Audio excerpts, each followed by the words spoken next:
The Master's Mysteries. Tales of Magical Mastery. Episode 51. Penniless and pretending to be noble. I turned down Uncle John's reward money, thinking you were so wealthy. Liao Fengyi and Qiaodi set off on their journey together, and Qiaodi didn't hesitate to give him a lot of advice. Clearly, he's a penniless guy, not even considering his future life. Isn't it normal to charge some money for exercising and demon hunting? You look like a newcomer in this world. Listening to Qiaodi's advice while walking forward, Liao Fengyi felt that the journey was not boring at all. Help. As they were walking, they suddenly heard a cry for help from the woods on the side of the road. The sound came from over there. They stopped their steps and found a depression behind the woods where the sound was coming from. Let's go and take a look. Both of them worried that someone might be in danger, so they hurriedly ran towards that direction. Let's rewind time back to an hour ago. 3 figures appeared in this forest. Big brother, we are too weak and useless. It's true, big brother. We can't go on like this anymore. The 3 of them were the Liao Dong 3 scoundrels, who fled in panic after being beaten up by Liao Fengyi. Second brother, you're right, we are so ashamed. It turned out that the Liao Dong 3 scoundrels were actual siblings, and they used to be genuine bandits. Ever since our stronghold was taken over by others, we lost our identity as bandits. Yes, big brother, we can't continue like this. We are bandits, killing people and rotting, doing all sorts of evil. That's who we are.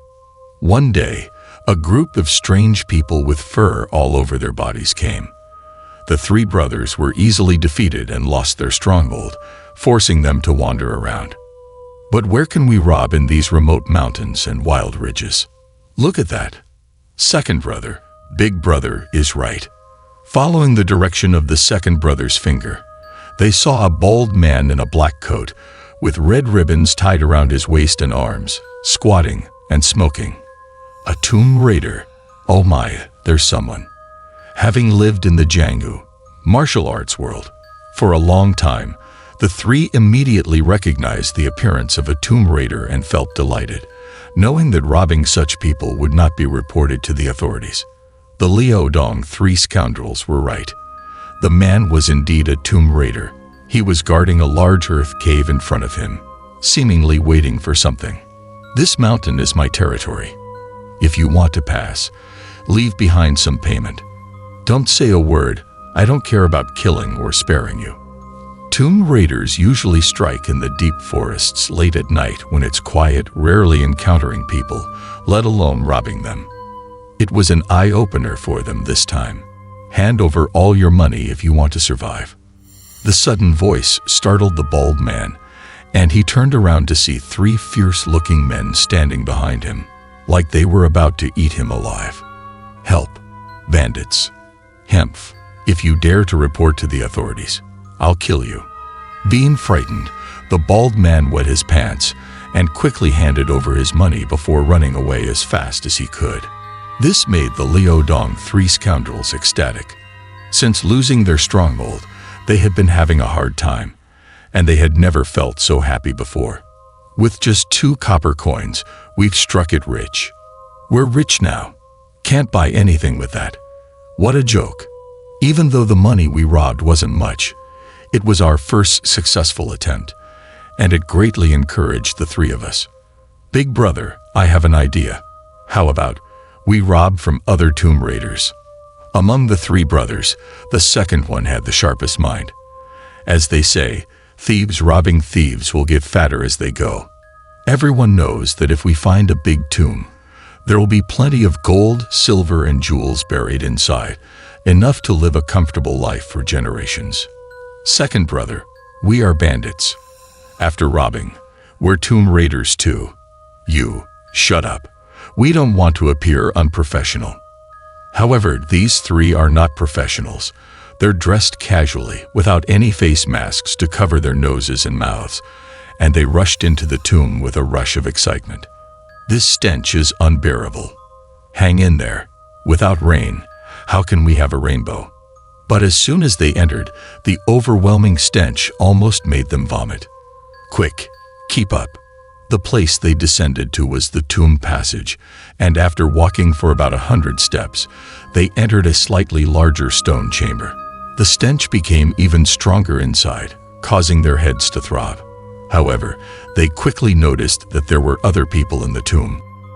A miserable cry for help scared the three brothers, almost causing them to kneel down. In the tomb, there's a corpse king. Save me.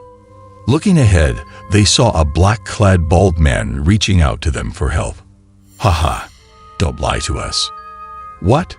A corpse king? You're just trying to keep all the treasure for yourself. The corpse king was a millennium-old zombie that had cultivated for a long time, specializing in devouring people's brains and organs.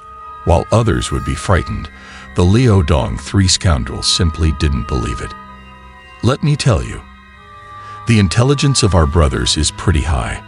I don't want to die. Save me. Only when that person crawled a bit further did the three see that his lower half was missing, as if something had eaten him, and his intestines were still trailing behind him. This horrifying sight turned the faces of the Liaodong three scoundrels pale instantly. Could it be that everything this man said was true? But now it was too late for anything. Corpse King. A sudden roar from behind scared the three, making their souls almost fly away. When they turned their heads, they saw a giant zombie over 6 meters tall behind them. It was covered in bumps and lumps, and its eyes were shining red. Before the three could react, the Corpse King had already extended its claws towards them. Fortunately, these three had plenty of experience in getting beaten up and quickly moved backward, saving their lives. Roll on the ground. Next, the three used their best skills to the fullest. Though their movements were not graceful, they managed to avoid further attacks. Oh my, I'm so dizzy. Oh no, the Corpse King is coming. The three ran away as fast as they could, but the enraged Corpse King pursued even faster. They could see it getting closer and closer, and they were terrified. Oh my God. Run. To say that the Liaodong three scoundrels were quick to react would be an understatement. They got up and ran with all their might, regretting that they weren't born with an extra pair of legs. Oh my God. Dead end. But in their panic, they mistakenly ran in the wrong direction and ended up running towards the interior of the tomb, only to find a dead end ahead. In their haste, they stumbled, and their bodies lost balance. They all fell to the ground together. When they got up and looked at what was in front of them, they were scared out of their wits. Big brother, how could you? I didn't mean to. This is the way we came. It turned out to be a pile of corpses, with countless skulls and bones stacked like a small mountain. Help! Before the three could recover from the shock in front of them, the Corpse King had already pounced on them. Without giving them a chance to get up, the Corpse King opened its enormous mouth and lunged fiercely. I can't marry you, Kuya. I've hidden private money, and I won't be able to spend it. Oh dear. It looks like the Liaodong three scoundrels knew it was all over, and they were about to become a part of this pile of bones. At this critical moment, a loud sound of bang was heard, and the Corpse King paused. It turned out that someone had hit the Corpse King from behind, and the Corpse King, with its volatile temper, turned around and glared at the person behind it. The three of them stopped crying and looked in the direction of the cave entrance. There, they saw two people standing. It's the Liaodong three idiots. Why is it you again? Are you here to rob graves? However, these two people were the beautiful female bandit and the righteous young man they had encountered before. Because it was hit, the Corpse King was furious. At this moment, it let out a roar and charged towards Liu Fengyi and Chiodi. Big brother. Run. Yes. Liu Fengyi had some skills, but the Corpse King had tough skin and iron bones, and its large stature made it difficult for Liu Fengyi to handle. Wait. Even though we're bandits, we're upright men. He is our benefactor. We can't just run away like this. We can't act without honor. We have to show some chivalry. Big Brother is right. We can't lose our dignity as bandits. So, let's close our eyes and run. After all the boasting, the Liaodong three scoundrels turned around and ran away. Oh my, I've fallen so hard. Don't touch my butt. But can Liao Fengyi and Xiaodi defeat the Corpse King? The Master's Mysteries. Tales of Magical Mastery. Episode 52. Finally, we made it out. Big Brother, Second Brother, I always feel this is disloyal. Earlier, we were discussing how Liao Fengyi and Xiao Dai heard the cries for help and entered the ancient tomb to fight against the corpse demon inside. Meanwhile, the three killers from Liaodong took the opportunity to escape. Third Brother, they are the ones who saved us. Let's just run away and not bother about them. The three of them ran in panic, finally climbing out of the tomb passage, greedily breathing the fresh air outside. We'll be ridiculed by the martial world. They probably won't survive. But after coming out, they were filled with remorse and guilt for not taking responsibility. Big Brother, we can't be ungrateful cowards. Not to mention, being bandits and robbers in the martial world to help the poor is not shameful, but being ungrateful is definitely a reason to be ridiculed. Third Brother, don't act impulsively. No, don't stop me. Big Brother, Second Brother. Third Brother, you. Just this once. I want to be an upright person. This way, the zombies won't come out. If they die, we can still consider it helping them reunite with their bones. Third Brother, with this, haven't we done a good deed? Let's go and rob. Meanwhile, Liao Fengyi and Xiao Dai, who were trapped in the ancient tomb, were currently engaged in a fierce battle against the ferocious corpse demon. If you talk about it, being together with old Dao, they have fought countless terrifying demons. So, Liao Fengyi didn't pay much attention to a mere corpse demon. How about it? Not bad, right? In just a few moves, Liao Fengyi kicked the corpse demon down to the ground. Because Xiao Dai was watching, Liao Fengyi was particularly mindful of his moves. However, the corpse demon had tough skin and iron bones, and Liao Fengyi couldn't harm him with just punches and kicks. The corpse demon howled and got up from the ground again. But it seemed like he realized that Liao Fengyi was not someone to mess with, so he didn't dare to rush forward again. Instead, he turned his head and looked at Xiao Dai. Miss Xiao Dai, be careful. With a swift movement, he immediately pounced in front of Xiao Dai, which startled Liao Fengyi. Liao Fengyi was worried that the corpse demon might hurt Xiao Dai, so he wanted to rush over to help. However, Xiao Dai's light skills were excellent, and she easily evaded, making Liao Fengyi feel relieved. But the corpse demon not only had immense strength, but also incredible speed. Before Xiao Dai could land, it let out a strange cry and pounced again. But just at this moment, a flash of red appeared, and a whip as thick as a thumb cracked against the corpse demon's face. The force behind this whip was not light at all. A deep pit was left on the tough face of the corpse demon. It seemed like this whip had some exorcism effect. As it struck the corpse demon, white smoke emanated from his body. Liao Fengyi was astonished by this sight. Himph. Did you think I'm a soft target? At this moment, Liao Fengyi finally realized that Xiao Dai had been hiding her true abilities all along. It turned out that she was no weaker than him and quite formidable herself. The pain seemed to make the corpse demon even more furious, and he rushed towards Xiao Dai again. Since Xiao Dai had already used her whip, she swung it skillfully. In an instant, the fiery red whip swirled in the air like a spirit snake, striking the corpse demon repeatedly. The corpse demon was now in a tumult, with smoke rising from his body. However, he was relentless and continued advancing toward Xiao Dai.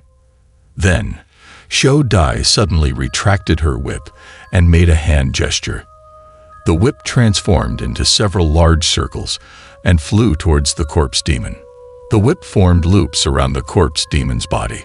The corpse demon seemed to have regained some consciousness and knew he was in trouble. He kept struggling with all his might, but it wasn't easy. With a pull from Xiao Dai, the whip tightened and the corpse demon was bound up like a big dumpling. Considering the immense strength of the corpse demon, an ordinary whip would have been torn apart. However, Xiao Dai's whip seemed to be made from some special material, and no matter how much the corpse demon struggled, he couldn't break free, leaving him howling in frustration. "Why are you just standing there? Help me keep him restrained." Xiao Dai scolded Liao Fengyi, who was still staring in astonishment. "I'm coming." Finally, snapping out of his daze, Liao Fengyi rushed toward the struggling corpse demon. Liao Fengyi leaped into the air and focused all his strength on his knees. With a solid strike, he hit the corpse demon's neck. Then he quickly circled behind the corpse demon and delivered a powerful blow to the back of his head. The impact was significant, and a cracking sound echoed from the corpse demon's neck. The corpse demon's body went limp, collapsing to the ground motionless. That's the Koi Xing kicking technique. Henf. It's not like I couldn't have handled him alone. You just took advantage of the situation. This technique is handed down from Nan Mao, specifically for dealing with zombies and drought demons. It can easily break the central beam bone in their bodies, making it impossible for them to move, even if they have become powerful corpse kings. I could have subdued him without your help. Liao Fengyi was about to retort, but his expression changed when he heard Xiao Dai's response. What's going on? This corpse demon didn't transform. He was naturally this tall. But how could this be? As Xiao Dai mentioned it, Liao Fengyi also noticed that the corpse king's appearance wasn't surprising, but he hadn't heard of corpse demons growing to such heights. Wait, I think I know who he is now. You know him. The corpse demon before them was unusually tall, easily reaching over 3 meters when alive. But how could an ordinary person grow to such a height? This tomb is over 1,000 years old. Let's go inside and take a look. Do you think I'm an old demon? After thinking for a while, Xiao Dai seemed to have figured something out and immediately turned to walk into the main tomb chamber. Liao Fengyi couldn't let her go alone in case there were any dangers inside, so he hurriedly followed behind. As they entered the main tomb chamber, they were both stunned. The chamber was massive, appearing to be a combination of a natural cave and artificial construction. There's a stone tablet. In the main tomb chamber, they couldn't see any coffins, but instead, there stood a massive stone tablet, around 6 to 7 meters tall. What script is this? Ancient Xianbi script. The characters on the stone tablet didn't seem remarkable at first glance, but upon closer inspection, they appeared unfamiliar. This puzzled Liao Fengyi, who hadn't studied much in his life. It's similar to Chinese characters, with just a few changes. You can recognize it too. However, Xiao Dai seemed to have instantly recognized the origin of the script and had some understanding of the strange characters on the tablet. With Xiao Dai's explanation, Liao Fengyi suddenly realized that the characters were indeed Chinese, but each character had been modified, making them look both familiar and unrecognizable. What does it say? It's an epitaph. Since he couldn't recognize the characters, Liao Fengyi had to ask Xiao Dai, "Do you know about the shamanism in northeastern Sa?" Then you probably don't know about the 3 branches of shamanism. Shamanism? Not sure. Normally, Xiao Dai would have made a joke, but she seemed captivated by the inscription, and she began explaining it to Liao Fengyi. And the 3-faction war. This inscription records an event from 500 years ago. War between factions of the same religion. Liao Fengyi was even more confused now. Shamanism was. I've heard my master talk about that war. A war within one religion? But how could they fight among themselves if they belong to the same religion? No, it's different. There are 3 branches. Seeing his confusion, Xiao Dai started to detail the history of shamanism. It turned out that shamanism had its roots in primitive societies tens of thousands of years ago. Wait, if this is his tomb, then the demonic beast he summoned should also be in the tomb. Demonic beast. However, because it involves witchcraft and spirit communication, shamanism has mostly been passed down among a few nomadic tribes for thousands of years and hasn't truly spread to the Central Plains. As for the secret history of shamanism and the three-faction war, there are still many fascinating stories to be told. We will elaborate on them in detail later. The Master's Mysteries. Tales of Magical Mastery, Episode 53.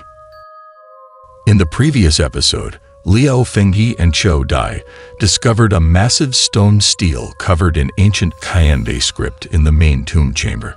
According to Chou Dai, the stele records a great shamanic war that took place 500 years ago, which piqued Liao Fengyi's interest. Based on the inscriptions on the stele and her own knowledge of shamanism, Chou Dai narrated a fascinating secret history of the shamans to Liao Fengyi. It is said that shamanism originated from Changbai Mountain and was initially established by the ancient ancestors based on their understanding of all living beings in heaven and earth. However, after thousands of years of evolution and dissemination, shamanism gradually split into three main branches. The first branch was passed down among the nomadic tribes in the north of Liao, still referred to as shamans, and their transmission method was wild and unrestrained.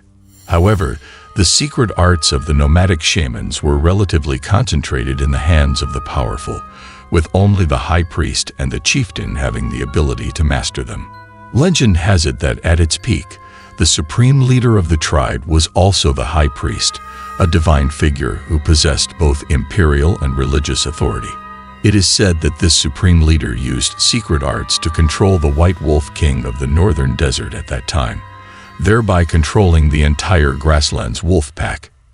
Simultaneously, he sealed the souls of these ferocious wolves into his own army using secret arts. In battle, every warrior transformed into bloodthirsty wolf demons, their combat prowess beyond measure. They were invincible in attacking cities and breaking through fortresses, becoming the most terrifying presence in the northern region of Liao. Of course, because the wolf demons were naturally bloodthirsty, incidents of slaughtering cities and massacring towns occurred frequently. The soldiers of the army were ferocious, sparing even the children when they went on a killing spree. The other branch spread among the Qianbai people and was known as the Xian Dao. At one time, it became the state religion and essentially involved communicating with animal spirits to achieve the goal of cultivating immortality. However, the Qianbai people used strange dances to summon immortal spirits, using peculiar masks as a medium. Likewise, priests communicated with immortal spirits, but they were chosen by the immortals as puppets. Once possessed by the immortal spirits, the priests lost their consciousness. Instead, they completely transformed into the summoned immortals. It is said that after being possessed by immortal spirits, even the priests themselves would become like animals, exhibiting extreme eeriness and horror. The third branch is from the Central Plains, and after being introduced to the Central Plains, it mainly spread outside Shanhaiguan, known as the Chumaxian. The Chumaxian combines the ideas of Taoism from the Central Plains. They serve the immortals to help people dispel evil and cure diseases, accumulating yin virtue for the immortals and blessings for themselves. This harmonious and natural way is very good, as it does not require battles. Therefore, most of the Chuma are gentle immortals, and most of the Chumaxian practitioners are women. However, it was also because of this that 500 years ago, a joint invasion by the nomadic tribes and the Qianbai people broke into the Central Plains. The nomadic tribes burned, killed, and looted, occupying many cities. The Qianbai side was no exception. However, they targeted the practicing immortals, robbing them of their inner cores, resulting in countless casualties among the common people and the Chuma spirits. They were helpless and unable to resist. At this critical moment, A person emerged from a millennium-old tree cave in Changbai Mountain. This person wore rough hemp clothes, held a pitch-black ancient sword in hand, and wore a bamboo hat that concealed his face. No one had seen his true appearance. At that time, the leader of the nomadic tribe was the White Wolf King, and the Qianbai priests were led by the demon Aizhao. Both were fierce and bloodthirsty characters. The mysterious person with the bamboo hat, however, was leading an eight-tailed spirit fox, single-handedly forcing the two leaders into a standoff with an unprecedented seriousness. Then, a great battle erupted in Changbai Mountain. At that time, the two leaders, driven by their own interests, joined forces and launched an attack against the mysterious person, thinking they could shatter him into pieces. But no one expected that the mysterious person merged with the eight-tailed spirit fox, infusing all his power into that pitch-black ancient sword. He needed only one move. It was said that the sky darkened, and a beam of light shot up to the heavens. The entire Changbai Mountain was covered by this beam of light, making it inaccessible to gods and ghosts. Demons and spirits fled in terror. The power was enough to destroy heaven and earth. The leader of the nomadic tribe was heavily injured and fainted. The White Wolf Demon King and its spirits were all destroyed. The leader later fled back to the desert in a sorry state, never daring to invade the Central Plains again. The most tragic was the Qianbai priest. At that time, he died of anger, but his body was just a puppet. The true controller of the body was the demon Aizhao. At the moment of the priest's death, the demon eyes glowed strangely. But with the host's death, the fate of the demon Aizhao was also sealed. It was said that it changed between human form and the Zhao's body several times. In the end, its soul dispersed, and its body and spirit were annihilated. A warning to you all, do not incite the immortals to do evil. Otherwise, for eternity, you shall never attain immortality. It is said that the mysterious person disappeared after that, never to be seen again. Some say he was a heavenly immortal who descended to save the world. Until now, no one knows who he was. Of course, some also say that there was no mysterious person at all, only an eight-tailed spirit fox that transformed into human form. But that's not true. I already said that he disappeared, not dead. This is the tomb of the demon Aizhao. This means this is the tomb of that mysterious person. Is this the tomb of a spiritual being? Xiao Dai said that the tomb's owner was the demon Aizhao. In the past, this area belonged to the Qianbai territory, and the Qianbai people found the bodies of the high priest and the demon Aizhao and buried them here. This is a tomb built by the Qianbai people for the demon Aizhao. The priest was naturally tall and sturdy and was refined into a corpse guardian. But the true tomb owner was the demon Aizhao. What? You too? When the two were deeply engrossed in reading the inscriptions on the stone tablet, they suddenly heard a questioning voice from behind. Seems a bit disappointed. Hear that it's my tomb. Both of them turned around in astonishment, only to see a giant snake's spirit appearing from a stone cave above the tomb's entrance. That massive body swayed a few times and transformed into a man in a green robe.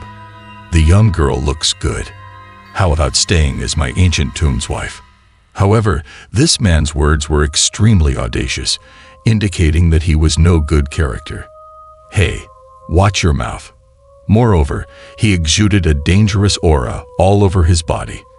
Liao Fenghe instinctively stood in front of Xiao Dai.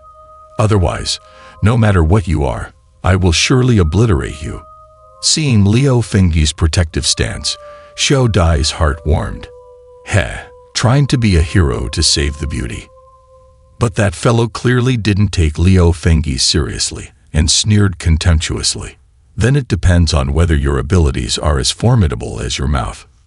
Subsequently, that eerie left eye emitted a dazzling green light. Be careful of his eyes. Upon seeing this, Xiao Dai hurriedly warned, but it was too late. Liao Fenghe was already enveloped in the dazzling light. After a strong light passed, Liao Fengyi found himself in a vast black space, with an endless sea of blood beneath his feet. In an instant, Liao Fengyi understood that he had fallen under his opponent's illusion technique. But now, his soul was drawn into wherever the demon Aizhou was taking him. How could he break free from this? While Liao Fengyi pondered in distress, a dangerous aura emanated from behind him. Liao Fengyi turned around to see 3 red snakes glaring at him with malevolence. Before Liao Fengyi could react, the 3 snakes pounced ferociously. If this were the real world, Liao Fengyi wouldn't be afraid. But now, in a soul confrontation, he was undoubtedly weaker. If he got bitten, he knew all too well the pain it would cause to his soul. So he quickly ran away. Yaojiao, release his soul. Back in the tomb, Xiao Dai anxiously watched Liao Fengyi's stiff body, and she yelled at the demon Aizhou. What if I don't release him? Then don't blame me for being impolite. The Master's Mysteries.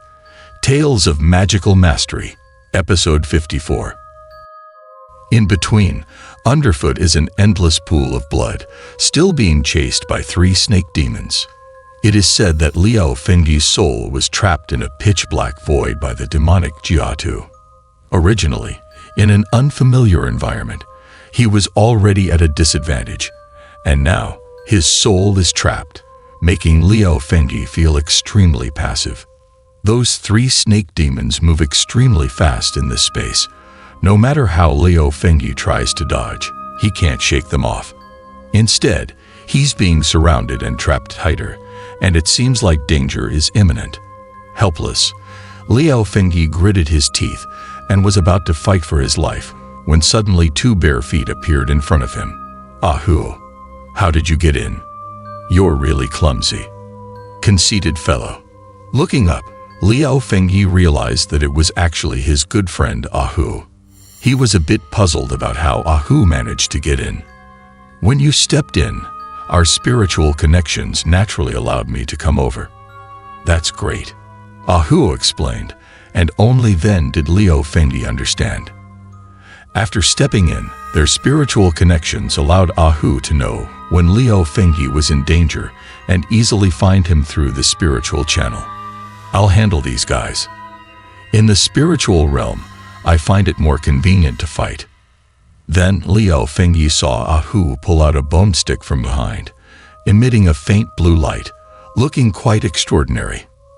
Despite snakes being natural enemies of rodents, Ahu showed no fear. With a swing of the bone stick, he engaged in a fierce battle with the 3 snake demons. Surprisingly, Ahu was quite powerful.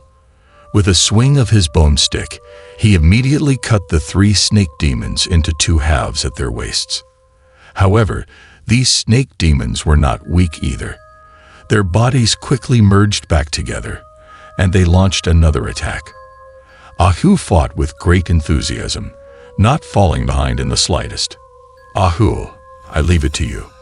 With a chance to catch his breath, Liao Fengyi had a way to deal with the situation. He clasped his hands together and formed hand seals. 3 souls, 7 spirits, heaven and earth. Form my spirit. I am the center. As a Taoist priest from Maoshan, this technique of trapping souls was usually used against other demons and monsters, so he wasn't afraid. Immortal steps on the colorful clouds. Descends from the immortal realm to my side. Leaving Liao Fengyi aside for now, let's talk about the demonic Jiatu and Xiaodi outside. Seeing Xiaodi's actions, the demonic Jiatu's expression also turned serious. Hu Jia Immortal, please show yourself. Sure enough, this delicate little girl in front of them was also an immortal who came to help. She chanted a few sacred words, summoning a Hu family immortal to her side. This guy took away my Xiaodi. What should I do, Aunt Lan? Little soul, he wants me to. Miss Lan, someone bullied me. Once turned around, the Hu family immortal transformed into a beautiful and mature woman. The little girl pouted and complained to her. The demonic Jiatu. It's not easy to deal with if he took away the soul. Aunt Lan, what should we do now? When Hu Quilin understood the situation, her brows also furrowed. Trapping souls was the demonic Jiaotu's specialty, and if he didn't willingly release them, there was no easy way to retrieve them. Hey, I wonder who it is. Don't worry. I'll bluff him a little. After thinking about it, the only option was to use a trick, but whether this monster would fall for it remained to be seen. Isn't this the esteemed immortal, Lord Yantu? Why is he as knave as my disciple? Then Hu Quilin put on a smile and greeted the demonic Jiaotu.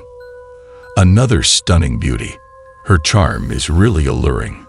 Seeing Hu Quilin, the demonic Jiaotu's eyes narrowed into slits. In that case, stay and become my ancient tomb wife. I don't know if it's her nature or what, but her words are becoming more and more unpleasant. Hey, sure. However, facing his impoliteness, Hu Quilin didn't get angry and continued with a charming demeanor. But I need to go back and ask my ancestors if they agree. But in the next moment, a very special and cold aura emanated from her, hinting at a sense of killing intent. You are from the eight-tailed spirit fox, the same lineage. This aura appeared, and the face of the demonic Jiaotu immediately changed, as he felt the aura of the eight-tailed spirit fox from back in the day. Yes, since I'm going to marry you, I must go back and ask my ancestors. Seeing his reaction, Hu Quilin knew her plan was working, so she intensified her tone. Should I prepare some decent dowry for myself? But to be fair, Hu Quilin wasn't really lying. She and the eight-tailed spirit fox were indeed from the same lineage, as both came from Changbai Mountain. You can leave now. The demonic Jiaotu stared for a while, his face turning gloomy. He reluctantly let go of the soul of Liao Fengyi, but not that man. However, he didn't easily give in. Even though he took a step back, he still refused to release Liao Fengyi's soul. What if I say no? He is with us. When Hu Quilin heard this, her face also turned serious. Hey, how could his techniques be related to you? They come from Guani. This time, what the demonic Jiaotu said wasn't entirely without reason. Liao Fengyi was a human, not a fox fairy, and his techniques were clearly different. Even if the eight-tailed fox comes, she won't be able to say anything. So don't expect me to release him. So now, rescuing him means tearing their faces apart with the demonic Jiaotu. Unless you kill me. Now the situation was deadlocked. Apart from fighting, there seemed to be no other way to resolve it. But just as the situation was at a stalemate, Hu Xiang and Xiaodi suddenly noticed that the body of the demonic Jiaotu trembled, and his face immediately changed. He quickly sat down cross-legged and started meditating. Master, what's happening to him? Then, beads of sweat rolled down his face. It seemed that he had encountered some major trouble. It seems that the silly boy is not useless. Xiaodi didn't understand, but Hu Xiang realized that the issue probably lay within the demonic Jiaotu. All right, no need to worry anymore, Xiaodi. Do you want to come with me to look for treasure? Can he handle it? Hu Xiangyu seemed to be in a good mood. She looked around and then said excitedly that she was going to search for treasures in the tomb. There are treasures in this tomb, right? What kind of treasures? Xiaodi was puzzled. In the tomb, they only saw a large stone tablet and an empty coffin, with no accompanying burial items. That's where the true tomb of the demonic Jiaotu lies. Hu Quilin gestured with her hand, indicating that Xiaodi should look towards the stone cave above the tomb entrance, saying that's where the demonic Jiaotu's coffin is stored. Let's go. Let's go and take a look. Wow, that's great. As the high priest of the Haiyanbei, there was no shortage of accompanying burial treasures in the tomb. Now, even Xiaodi was excited. Shen Laozu, all the gods and immortals, 3 clear Tao methods, assist me in breaking the tomb. Leaving the two who were excitedly searching for treasures in the tomb, let's talk about Liao Fengyi, who was trapped. At this moment, the 36 hand seals were completed rapidly, in a hurry, as the order commands. Liao Fengyi knew that this pitch-black space was created by the demonic Jiao using his demonic eyes. Since that was the case, he must be able to break through. An intense soul-stirring formation was activated, and suddenly a dazzling golden light shot straight from Liao Fengyi towards the darkness above his head. This time, it worked well.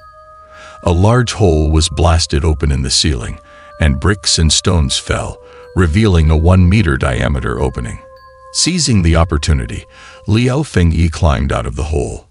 At this moment, he also realized that this space was constructed by the demonic Jiatu, using the tomb as a foundation, with all the walls made of tomb bricks. As soon as Liao Fengyi crawled out of the pitch-black space, he looked around and understood that he had entered the area of the demonic Jiatu's spiritual perception. Serpent demon, come out. Now Liao Fengyi was no longer afraid and shouted at the demonic Jiatu. Kid, not bad at all. In fact, Liao Fengyi didn't need to shout. As soon as he rushed out of that pitch-black soul-trapping space, the demonic Jiatu sensed it. But in my spiritual realm, you have no right to act arrogantly. Liao Fengyi looked up and saw the demonic Jiatu floating above his head. Kid, you're going to die. The demonic Jiatu was right about one thing. In his spiritual realm, he was like a godly existence. To die in my hands. As long as I have enough power, regardless of having a real body or not, I can almost achieve world-destroying levels. It's the karma you accumulated in your past life. After uttering these vicious words, the demonic Jiatu gathered a surging energy and instantly released a palm strike. On someone else's turf, one would naturally be at the mercy of others, but Liao Fengyi remained unmoved. The demonic Jiatu filled himself with a powerful energy, so strong that anyone struck by it would be instantly reduced to powder. Facing the overwhelmingly intimidating demonic Jiatu, Liao Fengyi showed no trace of fear. The Master's Mysteries, Tales of Magical Mastery, Episode 55. We were just talking about it. The demon Ai Jiao unleashed its divine power in its own soul world. With a wave of its hand, a powerful force attacked Liao Fengyi. However, faced with such a fierce attack, Liao Fengyi did not dodge. If hit by this force, he would undoubtedly be crushed to pieces. The demon Ai Jiao was initially pleased, but his expression changed immediately after the force dissipated. It turned out that the people below were completely unharmed. His body was protected by a layer of protective qi, and that intense attack didn't harm him at all. You wicked creature, how dare you let a Martian Taoist enter your soul world? You're so audacious. This soul-arresting formation is the Zhou's ultimate move. 500 years ago, he used it to kill countless cultivators from the Central Plains. I think you're tired of living. But he was too conceited. Little did he know that the Orthodox Martian sect primarily focuses on soul cultivation, different from those wild cultivators on the path of immortality. Let me show you the power of a Martian Taoist. Unexpectedly, at this moment, the demon Ai Jiao dragged him into its own soul world. Enjoy it. Such a reckless move won't end well. Let me tell you, Liao Fengyi didn't activate any major formations or use any exorcism spells at this moment. He just released the qi he cultivated over the past decade. But even so, the demon Ai Jiao couldn't bear it. He cultivated the demonic path, and pure yang qi specifically restrains him. The demon Ai Jiao felt a surge of extremely yang and strong red light attacking him, as if his entire body was placed in a furnace. The heat wave grew stronger, and the demon Ai Jiao's body was almost torn to pieces. To be honest, as a demon creature who has always been cultivating in Liao Bei, the legendary Martian techniques from the Central Plains were merely hearsay to him. He had never taken them seriously, but now he truly understood. Liao Fengyi didn't want to kill the demon Ai Jiao. He slowly withdrew his qi, and the demon Ai Jiao fell from the sky. How about it? Do you want to get up and continue fighting? A series of coughs emerged amidst the white smoke. The Martian techniques are indeed well-deserved. When the demon-eyed Joe struggled to stand up again, he seemed not to realize the seriousness of the situation. However, in the Central Plains, talented people keep emerging, which is really frustrating. If it were 500 years ago, when he still had his demonic body, combined with the ability to merge with a leading immortal. But kid, do you think you're impressive? Just now, you made me take you seriously. It was just that I was careless. Even if all three Liu Fangs joined forces, he wouldn't have been in my eyes, and he truly didn't use all his strength earlier. Now, die. Despite being injured at this moment, it ignited his fighting spirit. He raised his hand, intending to use all his power to strike down Liu Fang. However, to his surprise, before his palm could be unleashed, the young man in front of him disappeared. You talk too much. Have you been honing your mouth all these years? Just as he was taken aback, he heard the voice of the young man behind him. This scared him, but before he could turn around, he suddenly felt a palm on his back. The demon-eyed Zhao realized that his opponent had shown mercy. Otherwise, this strike could have completely shattered his soul. Are you convinced now? No, just now, I was careless. But this demon-eyed Zhao clearly isn't someone who knows what's good for him. All right, I'll make you acknowledge my superiority. Liu Feng naturally had a way to deal with someone like him. At this moment, the demon-eyed Zhao seemed to have gone mad and rushed forward once again with a punch. Die, you bastard. One couldn't deny that this demon-eyed Zhao was indeed skilled. His body moved like a deity, with precise angles of attack, aiming for vital spots. But when it came to controlling his own soul, how could he compare to Liu Feng? I was careless again. Time passed with continuous attacks and humiliations. Let's do it again. Ah, I was careless. I was careless. Ah, hey, are you done yet? Finally, Liu Feng grew impatient and started hitting harder. Let me go, I was wrong. Okay, I'll leave immediately and won't bother you again. After knocking down the demon-eyed Zhao again, Liu Feng helplessly spoke up. He had only intended to come in and save someone and didn't want to waste any more time here. At this point, even the demon-eyed Zhao had been subdued. Despite his thick-skinned nature, he couldn't bring himself to act again. Actually, it's not difficult for you to leave. As long as I faint or hey, why didn't you say that earlier? Or I'll recite the soul release again. Because he was getting impatient, as soon as he heard the demon-eyed Zhao mention another method, Liu Feng struck him down once more. As a result, the demon-eyed Zhao hadn't finished explaining his second method when he was knocked unconscious. It seems I should have let him finish talking. Back in the real world, the body of the demon-eyed Zhao trembled violently, and he let out a sharp scream. With the demon-eyed Zhao's scream, Liu Feng's stiff body suddenly twitched and then regained consciousness. But when they looked at the demon-eyed Zhao again, his body continued to recoil, and he fell onto the stone platform, blood flowing down from the corner of his mouth. Such injuries directly affect the soul and are even hard for cultivators to endure. It will take several decades for him to truly recover. Are you all right? Liu Feng took a big step and jumped onto the stone platform, coming to the side of the demon-eyed Zhao. The Central Plains indeed has talented individuals. At this moment, the demon-eyed Zhao's face was ashen, and he appeared extremely weak. Liu Feng had already let go of his grudge. Naturally, he wouldn't trouble him further. I concede. As the two were talking, they saw two figures leaping down from the stone cave above their heads. You're awake. How did you come out? The newcomers were Hu Xianggu and Qiu Dai. Seeing the two emerging from their own graves, the expression on the demon-eyed Zhao's face became even more unsightly. We took your belongings as a betrothal gift. I hope you don't mind. How could I? Brother Demon Eye Joe said he's going to marry me.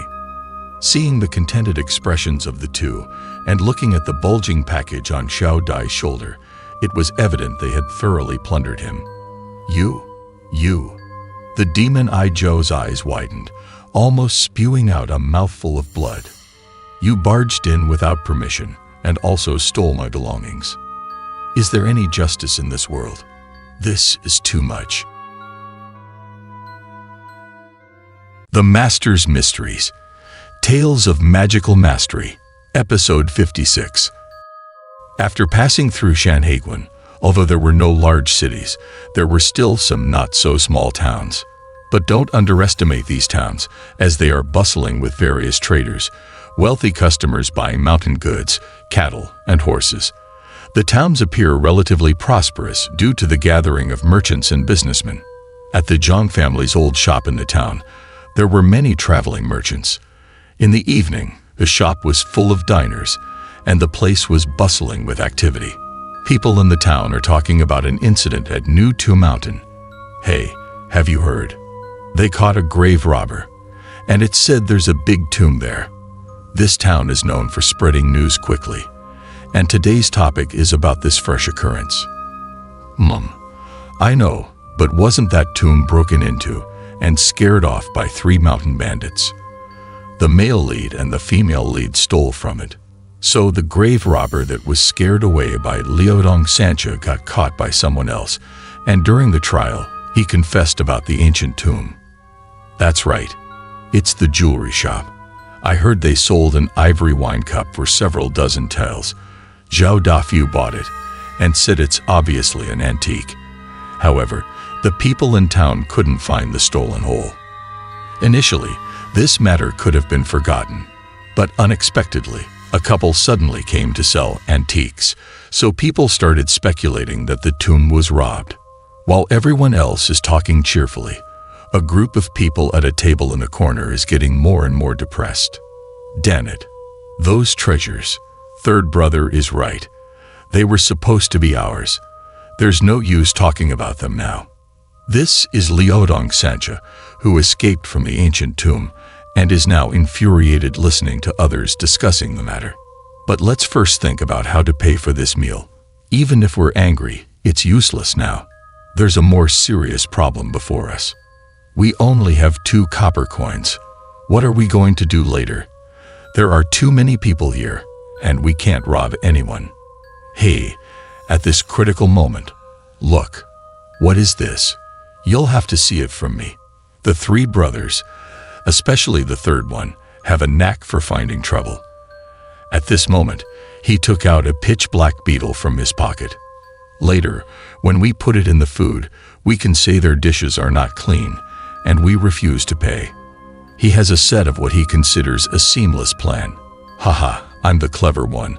This plan is fantastic. Clever pig, what did you say again? This idea immediately gained the support of the other 2 brothers. Otherwise, they are known for causing trouble together. Innkeeper, hurry up and come here. Then, the third brother downed a drink and started shouting. You 3 are really shameless, plus 3 levels of audacity. But just then, a mocking voice sounded from the side. Who dared to meddle in my business, blinded by your dog eyes? These 3 are known for their bluster, and upon hearing this, they immediately put on a fierce and wicked appearance. It's me. What? Are you itching for a fight again? Hey, you 3 fools. However, as they turned their heads, they found a familiar face standing nearby. Heroes and female demon leader. Seeing Liu Fengyi and Chiodi, the expressions of Liudong Sancha changed instantly. 3 esteemed guests, may I ask what brings you here? At that moment, the innkeeper heard the shout from the third brother and came over. Do you need more dishes?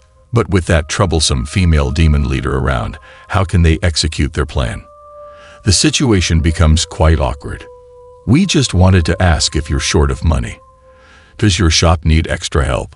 Haha, how could that be? The boss is indeed handsome and friendly. Never mind, we really can't do anything about you 3. Spare us, female hero. At this point, Xiaodi and Liao Fengji finished their meal and stood up, walking over to Liaodong Sancha. Silver. Money. With a snap, a silver ingot landed on the table. It was as heavy as 5 taels, leaving the 3 of them stunned. Don't commit evil deeds in the future. Innkeeper, settle their bill. After throwing down the silver, Xiaodi and Liao Fengji left the restaurant. Thank you, female demon. Female hero. Thank you, heroic duo. Consider yourselves lucky. Now, go away. Liaodong Sancha humbly saw off Liao Fengji and Xiaodi, and after receiving the silver, the innkeeper impatiently shooed people away. Can 2 tables of food be paid for with this much? Wait, so much silver. However, he didn't understand that these 3 fellows are skilled at charming people. As soon as they saw the intimidating ones leave, they immediately changed their demeanor. We can't use this, but this is from the young lady. Even though the 3 of them are burly with tough expressions, they approached the innkeeper, making him tremble in fear. Those 2 bastards, it's us, the Liaodong Sancha, who scared them away without blinking an eye when they tried to kill people. Do you know who we are? What do you 3 want? Fine money. Hurry up and get us some change. Why give those 3 scoundrels money? Don't say that. Anyway, speaking of Liao Fengji and Xiaodi, they are currently heading north, walking on a mountain road. Without them, we wouldn't have discovered the ancient tomb. Everyone contributed, right? Speaking of which, Xiaodi and Huxiang really found many valuable things in the grave chamber of the demonic Pupil Zhou. Then why didn't I get any? That's the way of the martial world. Well, although they made a lot of money, Xiaodi didn't give a single copper coin to Liao Fengji, making him feel like a little follower all the way. You are being biased. In the martial world, don't be confined by trivial matters. Fengji. There's a powerful hermit nearby. While the 2 were bickering, Liao Fengji suddenly heard Ahu's voice in his mind. The benefit of this presence is that the 2 can communicate with each other through soul consciousness at any time. What's going on? Over there. Where? Ahu has been scouting ahead of the 2. At this moment, he senses the presence of a hermit nearby, causing Liao Fengji to feel a bit nervous, not knowing if the hermit is good or bad. According to Ahu's guidance, Liao Fengji noticed that not far away on a cliff, there was a person hanging on the cliff wall, collecting herbs. But on the cliff above the person's head, there was a pitch-black large fox, which was staring intently at the herb collector. Suddenly, the herb collector let out a scream. It turned out that the hemp rope tied around his body had been worn through by the rocks. That demon beast is harming people. Do I even need to say it? It must be the work of that black fox on the cliff top. Liao Fengji was instantly infuriated. Help! Help! But at this point, it was too late to save the person, and he screamed as he fell down the cliff. Help! Help! Interestingly, the man's body was cleverly caught by a branch on the cliff wall, preventing his certain death. Help! Help! The black fox, seemingly unwilling to give up, made a few leaps and jumped down from the mountain cliff. With a crack, the black fox jumped to the bottom of the cliff and locked onto the herb collector hanging in midair. With its gaze fixed, the already not-so-sturdy branch snapped. Help! Help! The herb collector's desperate cries for help echoed incessantly in the mountain cliff, but in this remote area, there was no one to come to his rescue. You demon, I'm coming. Wait, Xiaodi. Liao Fengji couldn't bear to watch any longer, and he rushed towards the cliff. That black fox is too powerful, with nearly 1,000 years of cultivation. Xiaodi, without understanding the situation, wanted to follow him, but Hu Xiangnu stopped her. Liao Fengji, wait. Lost in his haste, Liao Fengji had already run more than 10 meters away, and at this moment, his focus was on the herb collector and the black fox. He didn't notice Xiaodi's calls. Bold demon, Liao Fengyi swiftly passed through the woods and arrived at the bottom of the cliff. He saw the black fox looking up at the herb collector in midair, daring to harm a person's life. Take this. Liao Fengyi was even angrier, not expecting the black fox to be so ruthless. He took out 2 golden money darts from his waist and threw them at the black fox. Considering the 5 to 6 meters of distance and Liao Fengyi's accuracy, they were sure to hit the mark. However, the black fox's figure flickered, and the 2 golden money darts missed and hit the rock wall. At the same time, Liao Fengyi noticed that the black fox had disappeared. Where did this kid come from? As Liao Fengyi wondered, he suddenly felt a dangerous aura coming from behind. Immediately after, a voice sounded. "What's this?" interrupted while causing trouble. Liao Fengyi turned around and saw a young man dressed like a wandering swordsman standing behind him. No need to ask. This must be the human form of the black fox from earlier. "Kid, watch your mouth."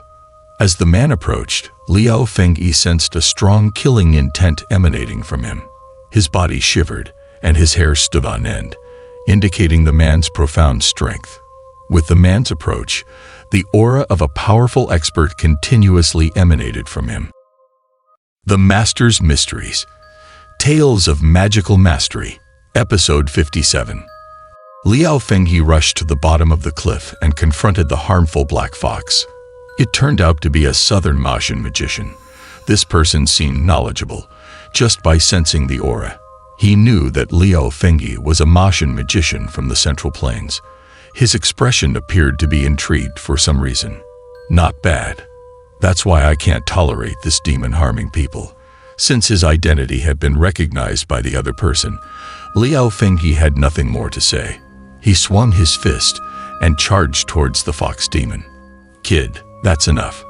Unexpectedly, Liao Fengyi's punch was extremely fast, but the person dodged even faster. In a blur, he moved to the side of Liao Fengyi. "You're being too naive." "It's not that simple." Liao Fengyi retracted his fist, kicked, and turned around to kick the fox demon. The fox demon swiftly evaded again, retreating about 10 feet away from Liao Fengyi. "Don't push your luck. There's no need to be polite with wicked monsters like you." The fox demon kept dodging, and facing Liao Fengyi's consecutive attacks, he couldn't maintain his composure. However, Liao Fengyi believed he was dealing with an evil fox demon that harmed people, so he wanted to teach him a lesson. Thinking that these wild immortals were skilled in transformations and his punches and kicks wouldn't be of much use, Liao Fengyi reached out and took out 2 talismans. Heaven's strength, earth's peril, expel demons, and defend the righteous path. Yin and yang are boundless, protecting my universe. Heaven's strength, demonic, expelling formation. Liao Fengyi waved the talismans in his hand, and they instantly ignited. He chanted words and set up the most traditional Maotian demon-expelling formation. As the formation activated, a fierce ki scraped against the ground and rushed straight toward the black fox demon. The fox demon seemed either shocked or stupefied. Facing the intense attack, he didn't move at all. The Kai was about to reach him. Suddenly, the fox demon opened its big mouth, let out a howl that shook the heavens and earth, making Liao Fengyi's ears ring. This howl was extraordinary, carrying a tremendous force that clashed head-on with the rushing Ki. The 2 forces collided, and in an instant, they dissipated into nothingness, yet the black fox remained motionless. As the dust settled, Liao Fengyi was dumbfounded. He saw a deep trench on the ground, exactly where his Kai attack had been blocked, protecting the fox demon. "Kid, you forced me to take action. You will regret it." Then, it was evident that the fox demon wanted to intimidate Liao Fengyi. He released a soaring, murderous intent that formed into a tornado, swirling toward Liao Fengyi. Liao Fengyi was not foolish. This fox demon's cultivation was too profound, and his powers were unfathomable. Today, he had encountered a tough opponent. You, the demon, got it all backward. But after successfully performing the technique for the first time since leaving the mountain, Liao Fengyi's opponent's strength further ignited his fighting spirit. He shouted loudly and released a powerful ki, confronting the opponent. Not only that, along with the intense ki, Liao Fengyi suddenly unleashed a set of techniques that his master had forced him to practice for 10 years. Experience the authentic Maoshan 8 trigrams demon suppression technique. This was Liao Fengyi's specialty. Despite appearing to be just a martial art, every punch and palm strike carried extremely strong ki. Ordinary demons wouldn't stand a chance. They would either be crippled or killed on impact. Since becoming a disciple, Liao Fengyi had encountered many monsters and demons, but none had forced him to use this technique before. Moreover, as soon as this set of techniques was employed, the fox demon seemed somewhat intimidated. He never directly confronted Liao Fengyi's attacks and always focused on evading them. It made sense. After all, the fox demon was still a demon, and being hit by this supercharged ki would undoubtedly be quite painful. Seeing that the technique was effective, Liao Fengyi became even more determined. His fists were as fast as lightning, and his palm strikes grew fiercer, forcing the fox demon to retreat continuously. However, despite his increasingly rapid and powerful attacks, Liao Fengyi still couldn't land a single hit on the fox demon, indicating the fox demon's extraordinary abilities. Faced with strength, Liao Fengyi's competitive spirit was ignited. He was full of energy, and the more he pressed, the tighter he became. Meanwhile, the fox demon became faster in his evasive maneuvers. "Kid, you're pushing too hard." After half a cup of tea's worth of time, the fox demon started to grow impatient and began to counterattack. Each of his moves seemed to effortlessly nullify Liao Fengyi's attacks. But precisely because of this, the fox demon stopped dodging, allowing Liao Fengyi to seize an opportunity. Liao Fengyi feigned a palm strike, and the fox demon instinctively tilted his head upward to evade it, giving Liao Fengyi a perfect opening. At that moment, Liao Fengyi changed his palm's trajectory, fiercely slamming it downward. The fox demon couldn't avoid it in time. The palm strike landed squarely on the fox demon's chest, and one could see a drastic change in his expression. Liao Fengyi wouldn't miss this excellent opportunity. He concentrated a powerful ki in his hand, and with this strike, even a demon king could be reduced to ashes. Suddenly, a golden light flashed on Liao Fengyi's hand, and a tremendous force erupted outward. There was a loud rumbling sound, and the entire valley trembled. In an instant, dust and debris filled the air. The formidable demon aura of the fox demon vanished in an instant. "Be careful. You're not his opponent. He's already dead." At this moment, Xiaodi finally approached, but her anxious reminder left Liao Fengyi puzzled. Hadn't he already dealt with the monster? However, Liao Fengyi soon realized that something was amiss. Even if the fox demon had absorbed all of his attacks, it shouldn't have caused such a significant impact on the ground. He quickly looked into the deep pit, but there was indeed nothing in the large pit on the ground. "Kid, you've made me angry. The consequences will be severe." Just then, a cold voice sounded behind him, as if it was right next to his ear. Liao Fengyi's heart sank instantly. The person didn't intend to launch a surprise attack from behind after speaking, but as soon as his words fell, the attack followed. Liao Fengyi desperately twisted his body to evade it. However, the fox demon's second strike came immediately after. Just when Liao Fengyi had nowhere to hide, he saw the fox demon's eyes flicker, and his body suddenly paused. Seizing the opportunity, Liao Fengyi prepared to counterattack, but unexpectedly, the fox demon moved suddenly and darted toward Liao Fengyi's back. "How are you?" The fox demon suddenly gave up the attack, leaving Liao Fengyi momentarily stunned. Xiaodi took the chance to run over. At that moment, both of them heard a scream coming from the cliff. It turned out that the branch that had been supporting the herb picker finally snapped, and the herb picker screamed as he fell. Then, like a black lightning bolt, the black fox dashed towards the falling herb picker. The fox demon suddenly changed his form, transforming into a black whirlwind, just in time to catch the falling herb picker. I'm not dead. The whirlwind gently placed the herb picker on the ground before dissipating. As the whirlwind dispersed, it transformed back into the man. He stayed hidden in the distance, among the trees. The herb picker, bewildered, immediately kowtowed and bowed to the man in gratitude. Wow, he's so handsome. He saved me. Liao Fenghe and Xiaodi witnessed the scene, finally realizing that the black fox wasn't harming people, it was trying to save them. Liao Fenghe understood that he had misunderstood everything and almost caused a serious mistake. He felt a burning sensation on his face from embarrassment. Now that we have time, let's settle the score. But the black fox fixed a cold gaze on him. Misunderstanding. Do you have the nerve to say that?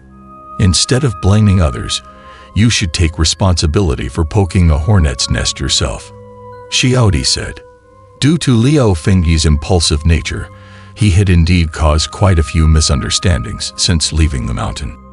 Humph. No way. Can't you be a bit more loyal? It seemed like a thrilling scene was about to unfold.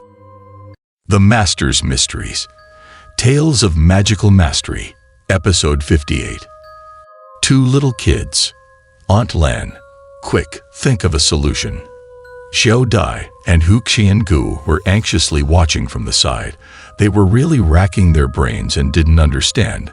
Since both sides have realized it's a misunderstanding, why do they still have to keep fighting? Young man, after just one fight, are you planning to run away? The black fox in front didn't seem like a narrow-minded person, but at this moment, he stubbornly held on to Liao Fenghe and wanted to fight again. I haven't let go yet. And the eager expression on his face is much more intense than before. Then let's go again. Who's afraid of you? What's even more infuriating is Liao Fenghe, without considering the consequences, actually accepted the challenge. Both individuals emanate dark purple demonic energy, and the other shines with brilliant aura. After a loud roar, they approached each other. First, about Liao Fenghe, his punches and kicks were swift. But the black fox dodged even faster. After a few moves, Liao Fenghe didn't even touch the corner of the black fox's clothes. Young man, it's my turn now. The black fox clearly didn't exert full effort just now, and at this moment, they showed great interest again. With a swift movement, they circled around behind Liao Fenghe and began to attack. However, Liao Fenghe is no simple opponent. Feeling a burst of wind from behind, he immediately leaned sideways, evading the strike. Sweeping through 1,000 soldiers, seizing the opportunity, a palm brushed past the black fox's chest. The distance was extremely close this time, forcing the black fox's body to retreat continuously. However, the black fox is also truly formidable. His toes tapped the ground, and suddenly he leaped into the air, diving toward Liao Fenghe. Taste this. Pouring all their energy into a single palm, then striking down. This strike's power was not insignificant. The intense impact sent Liao Fenghe flying several meters away. Liao Fenghe quickly executed a somersault to stabilize his body. His palms waved again, and he lunged at the black fox. A mighty strike splitting Mount Hua. But unexpectedly, the black fox was quite tough. Both arms blocked the strike, and then his body squatted, getting close to Liao Fenghe's armpit. A mighty strike splitting Mount Hua. But unexpectedly, the black fox was quite tough. Both arms blocked the strike, and then his body squatted, getting close to Liao Fenghe's armpit. Liao Fenghe quickly raised both arms to protect his vital points, but the black fox's kick was harsh and sent him flying. Liao Fenghe. After flying more than 10 meters away, Liao Fenghe crashed heavily into the stone wall, finally stopping his momentum. Xiao Dai cried out in concern. She truly feared that these two would really fight seriously and further harm Liao Fengyi. Not bad at all. Speaking of Liao Fengyi, this time he suffered greatly. He left a large pit in the stone wall where he landed, a testament to the Black Fox's strong kick. His leg skills are quite powerful. However, Liao Fengyi was really tough. It seemed like he hadn't suffered any serious injuries. When he got up, there was still an unwilling-to-lose smile on his face.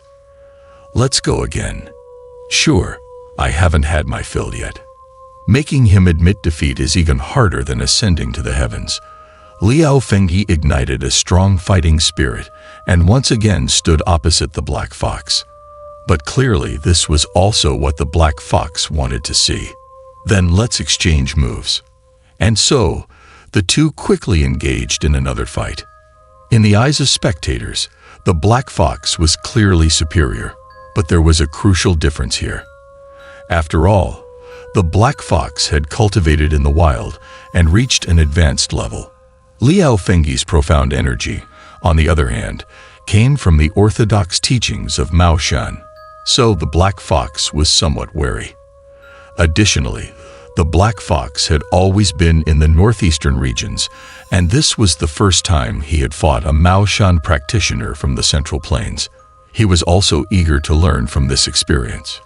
Hence, the two fought a hard-to-decipher battle, evenly matched. However, Liao Fengyi was indeed difficult to deal with. He was well-versed in the orthodox Mao Shan techniques. Without warning, he seized a flaw in the Black Fox's defense, and his profound energy surged forth. With nowhere to escape, the Black Fox intended to forcibly withstand this attack again, so he mobilized his energy to counter. But this time, he suffered a setback. Liao Fengyi's profound energy almost instantly shattered his demonic energy. Even the Black Fox was sent flying several meters away. How's that? Unpleasant, isn't it? Little did they know, if it were an ordinary demon, under Mao Shan's Tian Gang Fu Mo palm, this blow would have shattered their soul and scattered their spirit long ago. Haha. Interesting. Let's go again.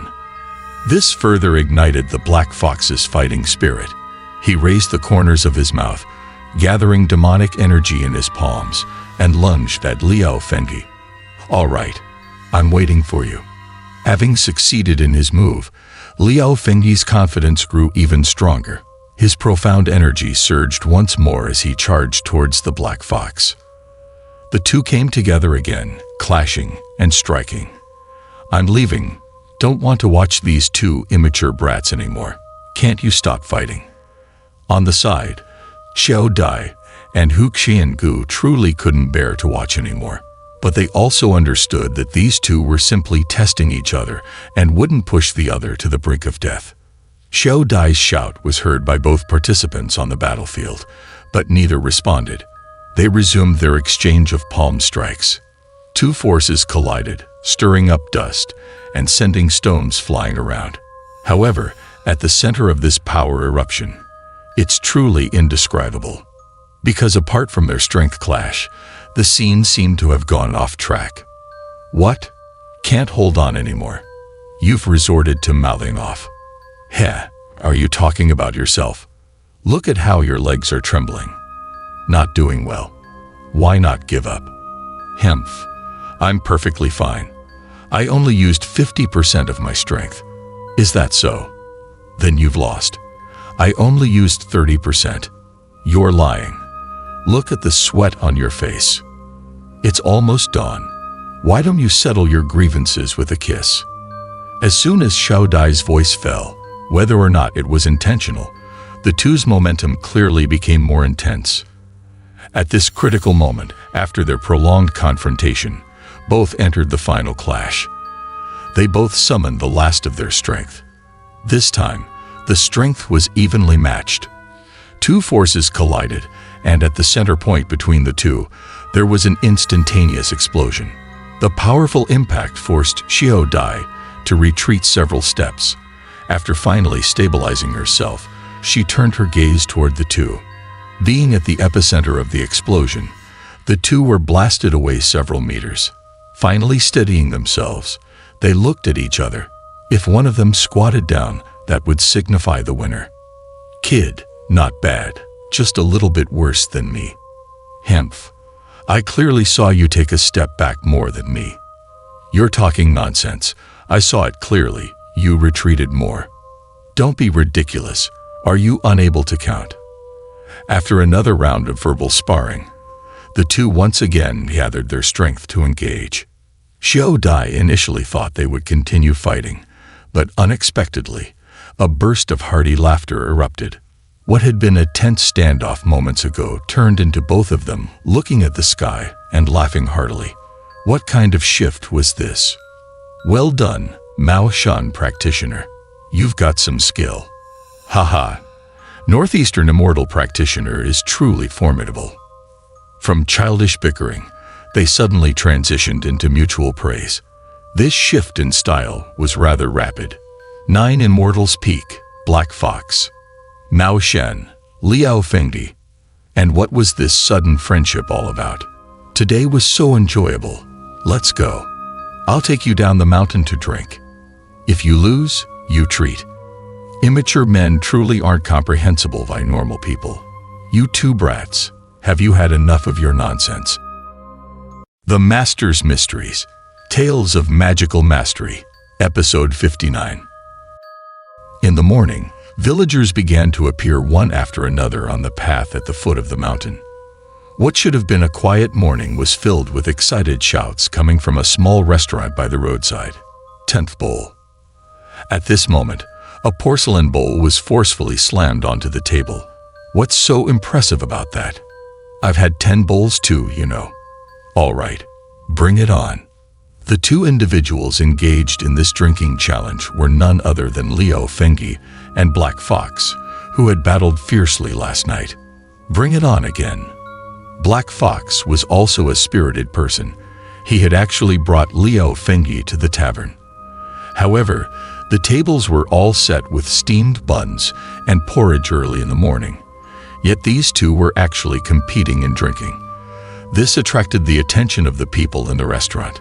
These two fellows only cared about their own enjoyment and didn't care at all about the astonished gazes of others. I'm done. I've reached the bottom. In the blink of an eye, 2 large jars of alcohol were finished. Although neither of them were heavily intoxicated, their faces had turned rosy. Waiter, pour more wine. Fill mine up too.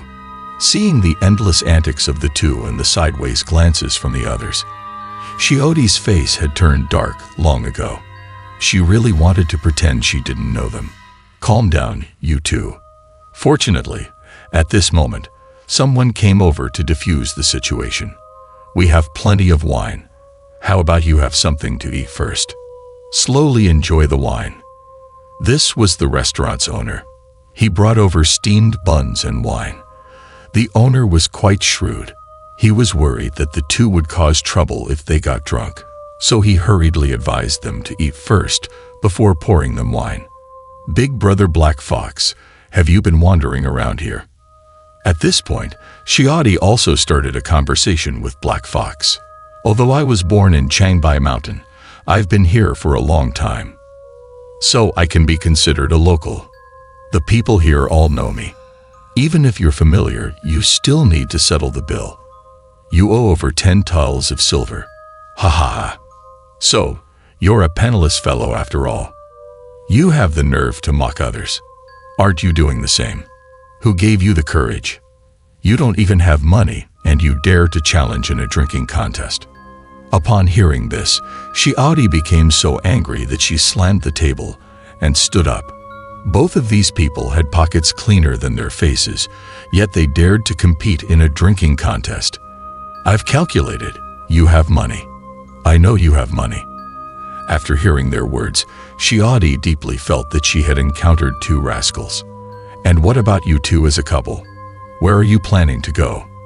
Black Fox put down his wine cup and asked about Xiaodi and Liao Fengdi's intentions.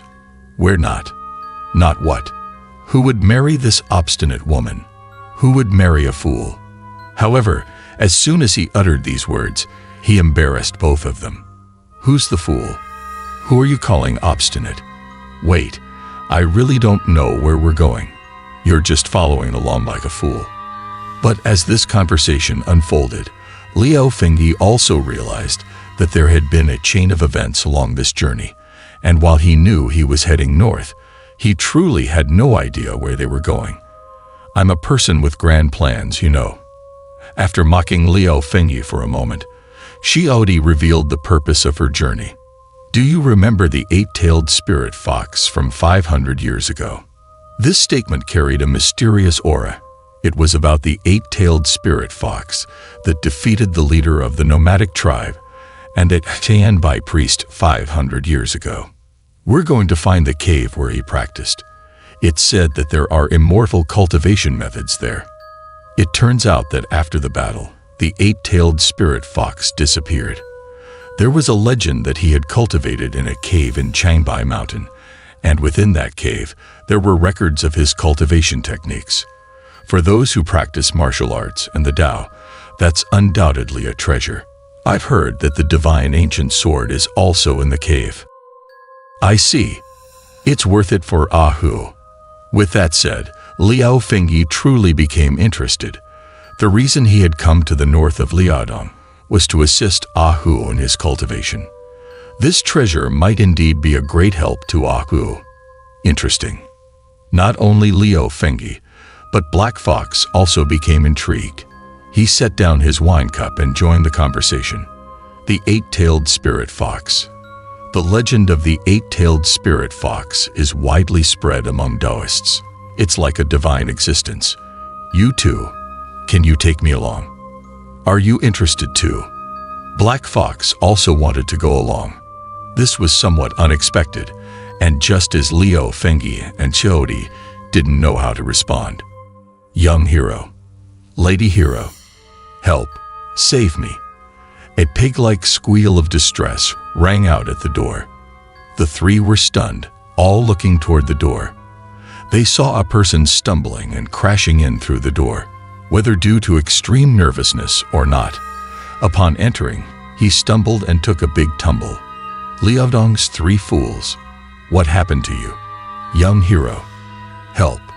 The person had fallen right at Liao Fengyi's feet, and upon a closer look, Liao Fengyi recognized him as the third member of the Liaodong's three fools. Why should we save you? These three guys are always up to no good, even though they've never succeeded. They can't really be considered good people. Liao Fengyi's face darkened involuntarily. Young hero, lady hero, you're adults. Please save us. What's happened to you? However, seeing that guy crying pitifully, Liao Fengyi still furrowed his brows and asked about the reason.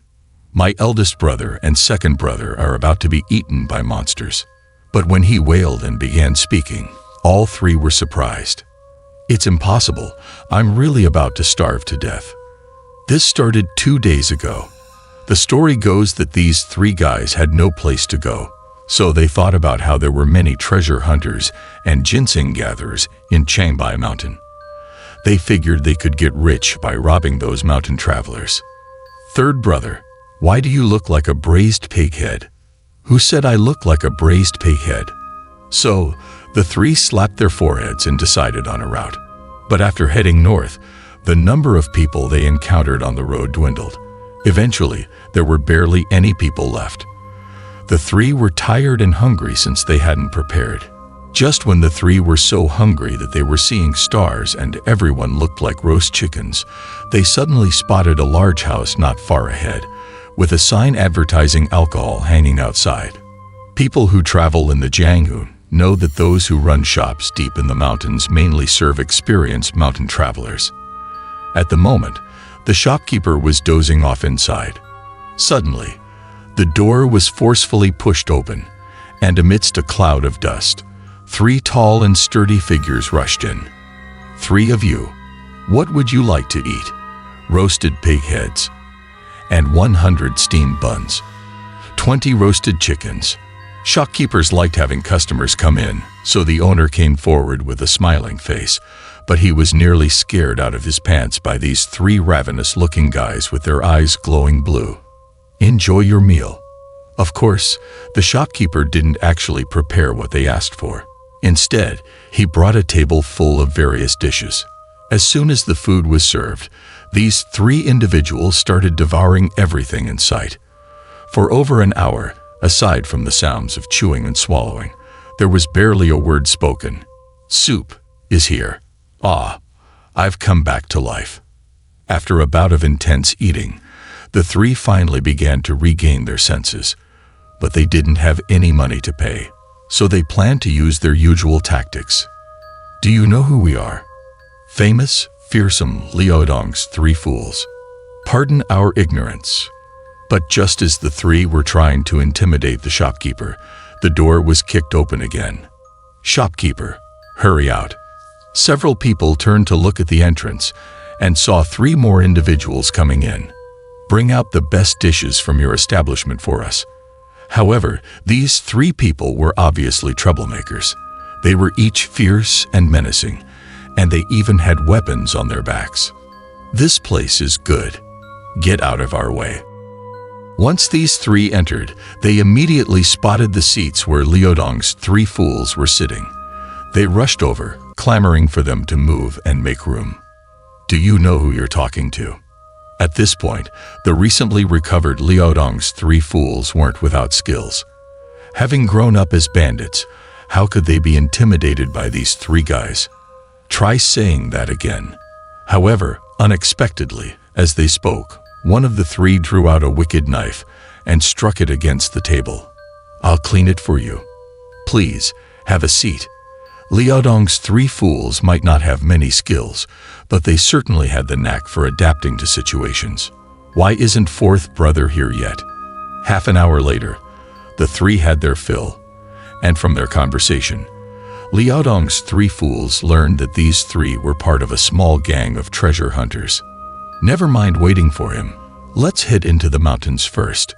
Shopkeeper, our people will come. Tell them we headed up the northern mountain. However, it seemed like this gang was in a hurry. Before their own members had even gathered, they left the small shop and headed into the mountains. Zhangbai, take care. We'll spare you this time. Once these three fierce-looking fellows had walked quite a distance away, Liaodong's three fools straightened their postures. Flay the skin, tear the tendons. If we see you again, we'll break your legs. Cut off your head to use as a chamber pot.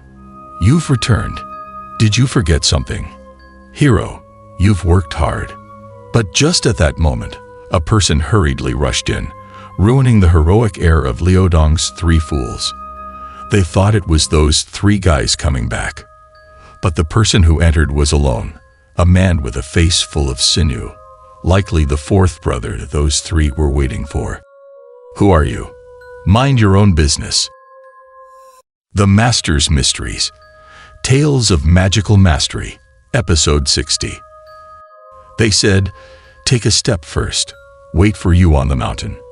We were just talking about those three old customers who left, and then another person came.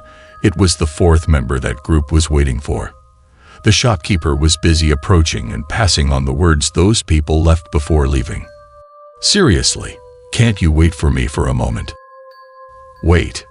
When that guy with a face full of flesh heard that his comrades had all gone up the mountain, he turned around and wanted to leave, but he was stopped by someone. So it's only you by yourself.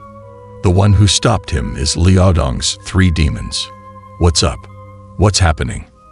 That bald guy is used to being domineering. Even though there are only three people in front of him, he still acts arrogantly. Then go die. Bastard. How dare you bully us, Liaodong's three demons. It's time for us to take revenge. But he doesn't understand the way Liaodong's three demons operate. Not only did those three old customers have weapons, but they were also clearly outnumbered. So of course, he had to back down. One blast.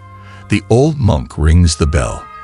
There he stood, all alone, obviously at a disadvantage.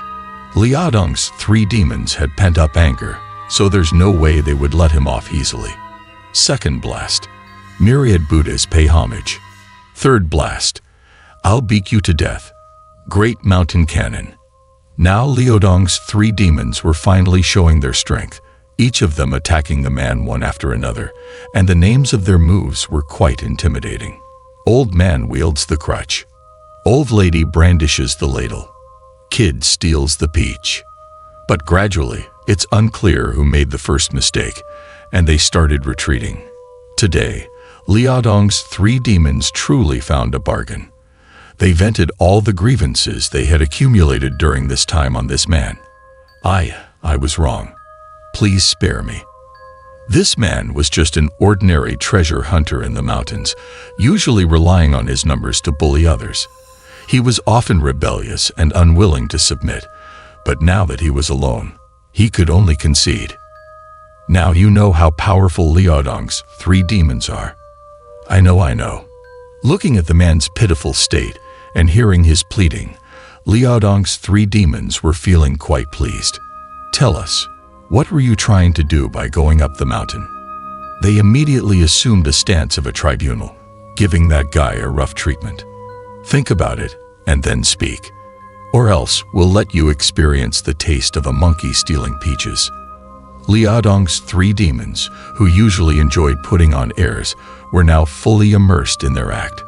They sounded very domineering, giving off an air that they would just take action without further ado. I'll talk. I'll tell you everything.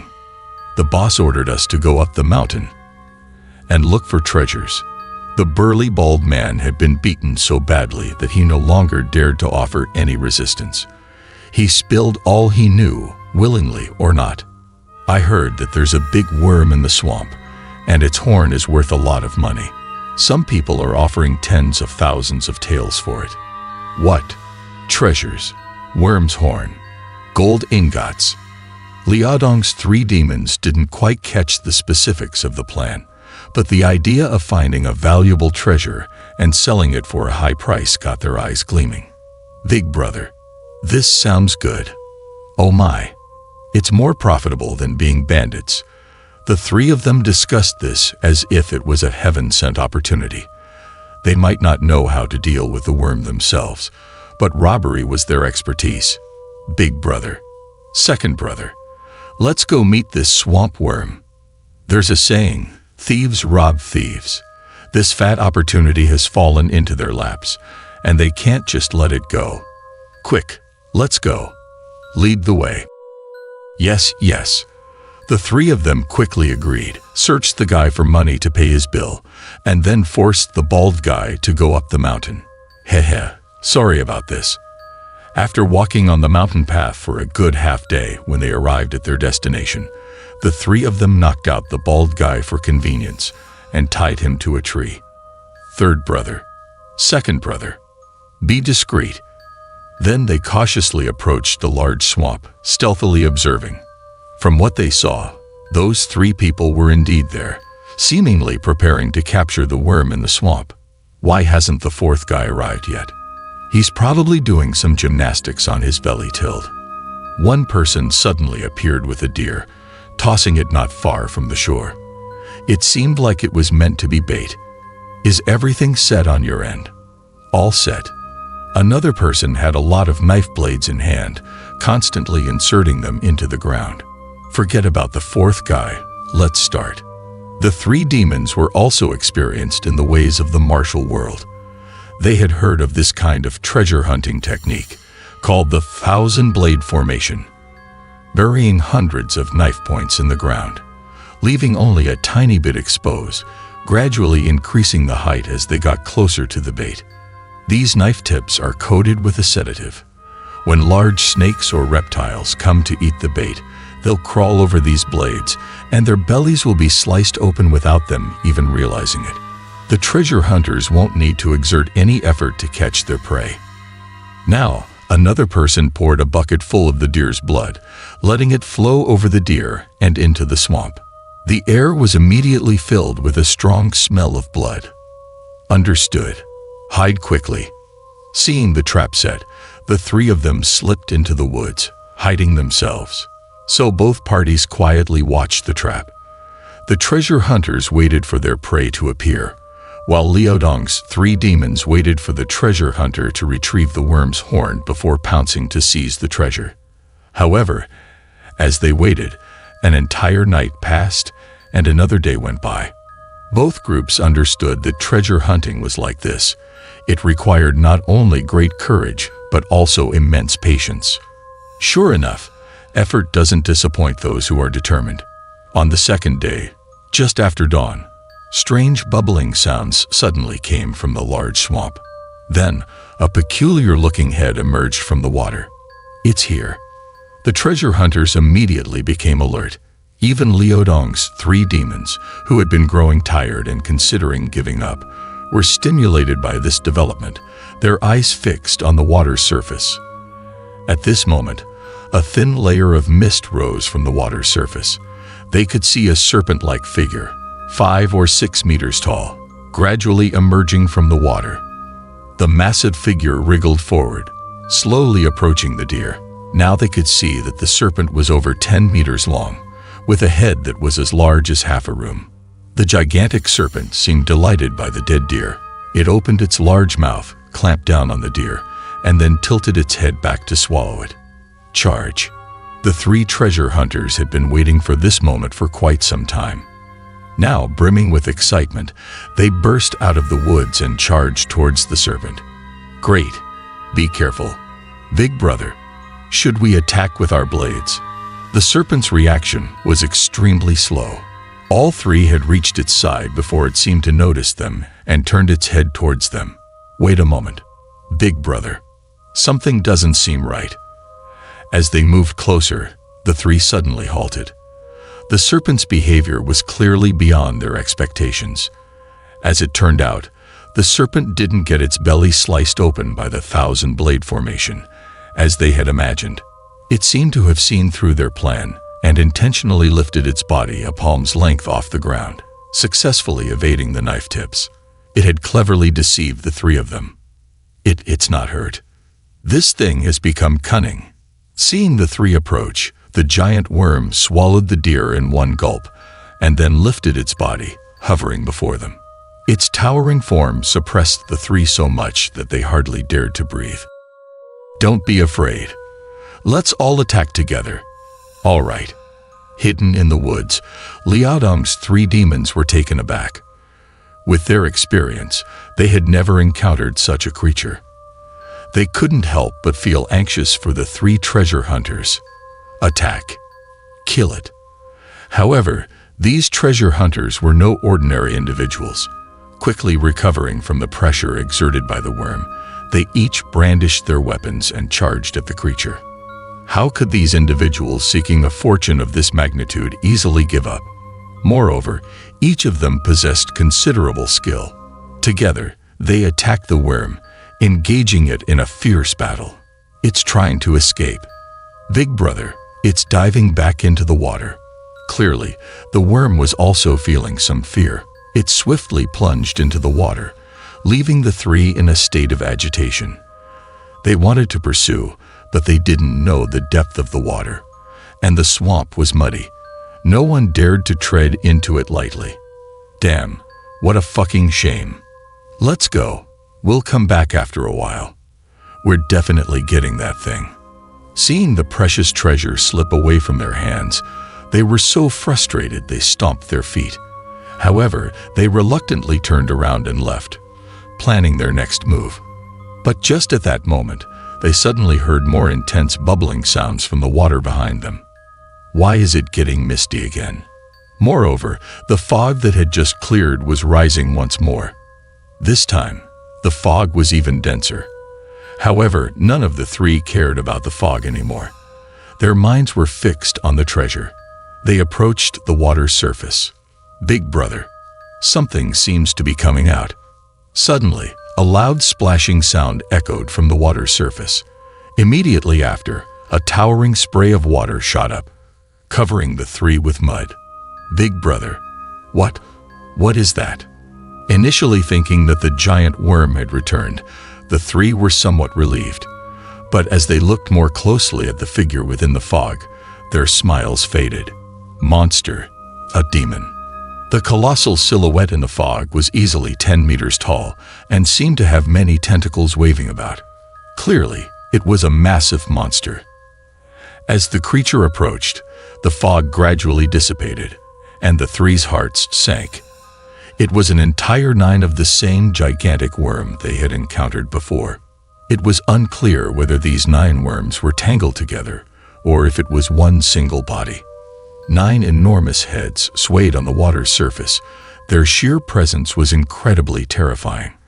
The sight left the 3 almost paralyzed with fear. Run. It's a monster. One of those worms was formidable enough, but who would dare to approach 9? The 3 were dumbfounded as they watched for a while, but finally came to their senses and turned to escape. However, there was no way these 9-headed worms would let them get away. Like a gust of wind, they charged forward. The 3 had no means to resist and were quickly torn apart and devoured by the 9 heads. The gruesome scene was beyond what Liudong's 3 demons could endure. Terrified, they sat on the ground, clutching their mouths tightly, afraid even to make the slightest sound. But would these 9-headed worms not notice them?